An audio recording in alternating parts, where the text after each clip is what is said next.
Stoic Money, a Journey of Wisdom and Dreams. In a world where the allure of wealth often clouds judgment and values, the teachings of ancient wisdom remain as beacons of clarity. The saying, "money is the root of all evil," is deeply ingrained in our cultural consciousness, often attributed to the Bible, yet it is frequently misunderstood and misquoted. The actual verse from the first epistle to Timothy reads, "For the love of money is a root of all kinds of evil," 1 Timothy 6 verse 10, NIV. This subtle but significant difference shifts the focus from money itself to the human attachment to it. Similarly, Stoic philosophy offers profound insights into the nature of wealth and its role in a virtuous life. Through the harmonious blending of biblical teachings and Stoic wisdom, we embark on a journey to understand how money, while potentially corrupting, can also be a formidable resource in the pursuit of our dreams. The biblical perspective on wealth. The Bible is replete with teachings on money and its moral implications.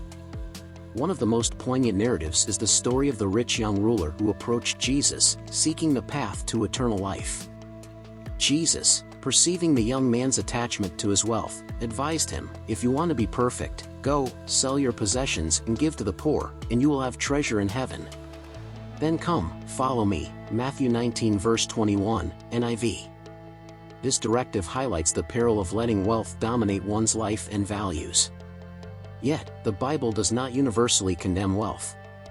In the parable of the talents, Matthew 25 verses 14 to 30, Jesus praises the wise and diligent use of resources, emphasizing that what truly matters is not the possession of wealth but how it is employed.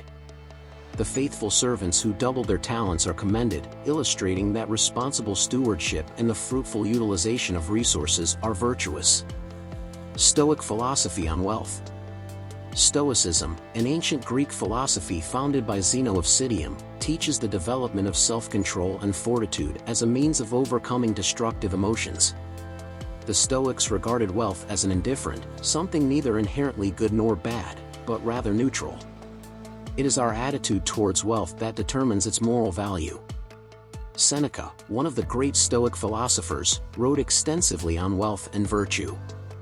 In his letters, he often reminded his readers that true happiness and contentment come from within, not from external possessions.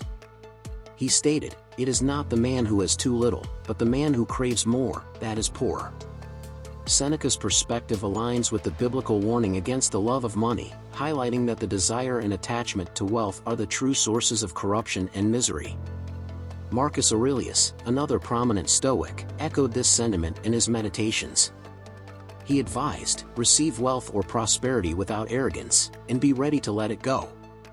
This Stoic detachment from material wealth does not imply renunciation but rather a balanced approach where one remains unaffected by the fluctuations of fortune.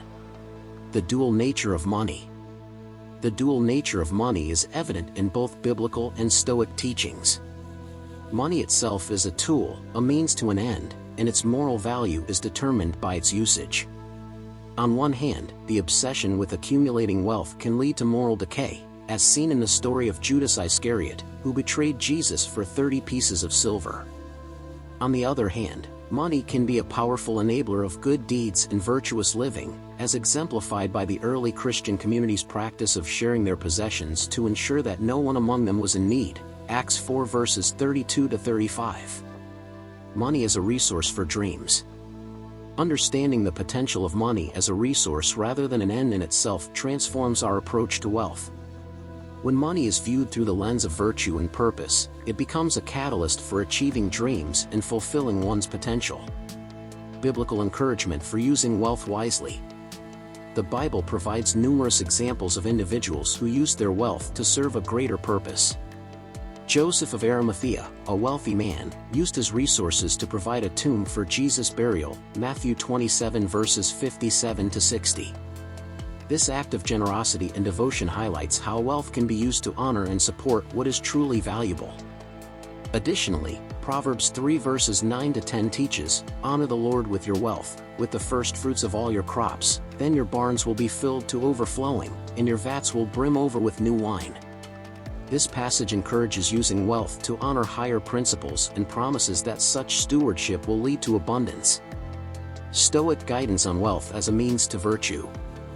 The Stoics believed that wealth, when used wisely, could support the pursuit of virtue and the betterment of society. Epictetus, another Stoic philosopher, asserted that external goods like money should be used in accordance with nature and reason. He said, "Make the best use of what is in your power, and take the rest as it happens." For the Stoics, wealth was not an obstacle but an opportunity. It provided the means to practice generosity, cultivate courage, and support the community. Seneca emphasized that wealth should be used to fulfill one's duties and contribute to the common good, stating, "Riches are only a means to an end, the end is the proper use of riches." Harmonizing biblical and Stoic teachings. By harmonizing biblical and Stoic teachings, we find a profound and balanced approach to money. Both traditions caution against the dangers of greed and attachment to wealth, yet they also recognize the potential of money to be a force for good when used wisely and virtuously. Overcoming the fear of wealth. One of the greatest challenges in our relationship with money is overcoming the fear of wealth itself. Many people are apprehensive about accumulating wealth, fearing that it will corrupt them or lead them away from their values. However, both the Bible and Stoic philosophy teach that it is not wealth itself but our attitude towards it that matters. The Apostle Paul, in his letter to the Philippians, provides a powerful example of contentment regardless of material circumstances. He writes, "I know what it is to be in need, and I know what it is to have plenty. I have learned the secret of being content in any and every situation, whether well-fed or hungry, whether living in plenty or in want." Philippians 4 verse 12, NIV. Paul's words remind us that true contentment and peace come from within and are independent of external wealth. Stoic exercises for cultivating detachment. The Stoics practiced various exercises to cultivate detachment from material wealth and develop resilience. One such exercise is the contemplation of loss, where one imagines losing their possessions to understand that their true worth lies within their character and virtue. This exercise helps to diminish the fear of loss and reinforces the idea that wealth is transient and not essential to happiness. Another Stoic practice is the voluntary experience of poverty. Seneca advised his readers to occasionally live as if they were poor, to eat simple meals and wear humble clothing. This practice builds resilience and reminds individuals that their well-being does not depend on luxury. Using wealth to empower others. One of the most impactful ways to use wealth is to empower others and create opportunities for those in need. Both the Bible and Stoic philosophy advocate for generosity and the uplifting of the less fortunate.